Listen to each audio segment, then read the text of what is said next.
আলাইকুম। আচ্ছা, আমাদের এই বাংলাদেশে জমি-জমা, কলকারখানা কিংবা যেকোনো সম্পত্তির মালিক আসলে কে? আপনি, আমি নাকি সরকার? অনেকে মনে করেন যার টাকা আছে সেই মালিক। আবার অনেকে ভাবেন সব বোধহয় সরকারের। কিন্তু আপনি কি জানেন আমাদের সংবিধানে এই ব্যাপারে মালিকানার ব্যাপারে অন্তত চমৎকার ৩টি স্তরের সূত্র দেওয়া আছে। আজ আমরা জানব সংবিধানের ১৩ নম্বর ধারা নিয়ে। সংবিধানের ১৩ নম্বর ধারায় পরিষ্কার করে বলা হয়েছে আমাদের সব উৎপাদন, যন্ত্র, কারবার বা সম্পত্তির মালিক হবে এদেশের জনগণ।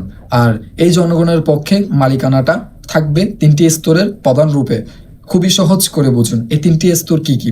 রাষ্ট্রীয় মালিকানা, অর্থাৎ দেশের খনি, রেলপথ, নদী বা বড় বড় সরকারি কলকারখানা যেগুলো কোনো একক ব্যক্তির নয় বরং পুরো রাষ্ট্রে তথা দেশের সব জনগণের যৌথ সম্পত্তি। দ্বিতীয়, সমবায় মালিক, যেখানে সাধারণ মানুষ দলবদ্ধ হয়ে বা সমবায় সমিতির মাধ্যমে কোনো ব্যবসা মালিকানা নিজের হাতে নেয়। তৃতীয়, ব্যক্তিগত মালিকানা, অর্থাৎ আপনার নিজের বাড়ি, নিজের দোকান, আপনার জমি বা আপনার ব্যবসা, যার উপর শুধু নিজের আইনি অধিকার থাকবে।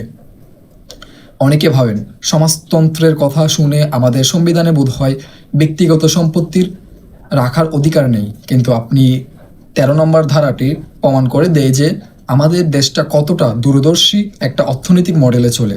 এখানে রাষ্ট্রকে ক্ষমতা দেওয়া হয়েছে দেশের বড় বড় সম্পদকে সবার উপকারের জন্য সরকারি নিয়ন্ত্রণে রাখা, আবার একই সাথে আপনাকে স্বাধীনতা দেওয়া হয়েছে কঠোর পরিশ্রমের মাধ্যমে নিজের ব্যক্তিগত ব্যবসা বা সম্পত্তি গড়ে তোলা। তবে মনে রাখবেন এই ব্যক্তিগত মালিকানার উপরও রাষ্ট্রের কৃতিত্ব বা আইনের কিছু সীমা বা রেস্ট্রিকশন আছে। রাষ্ট্র চাইলে দেশের প্রয়োজনে বা জনগণের কল্যাণে যে কোনো ব্যক্তিগত সম্পত্তির উপর ট্যাক্স বা কিছু আইনি নিয়ম চাপাতে পারে। অর্থাৎ আপনি আপনার সম্পত্তির মালিক ঠিকই, কিন্তু সমাজ বা রাষ্ট্রের ক্ষতি করে আপনি সেই সম্পত্তির ব্যবহার করতে পারবেন না।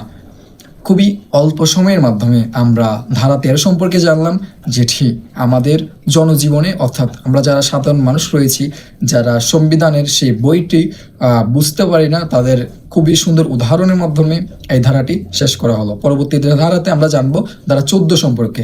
ঠিক আছে, ততক্ষণ পর্যন্ত ভালো থাকবেন। আর আমাদের সিরিজটি যদি ভালো লেগে থাকে আপনার বন্ধু বান্ধবদের শেয়ার করে দিতে পারেন। ভালো থাকবেন। আসসালামু আলাইকুম।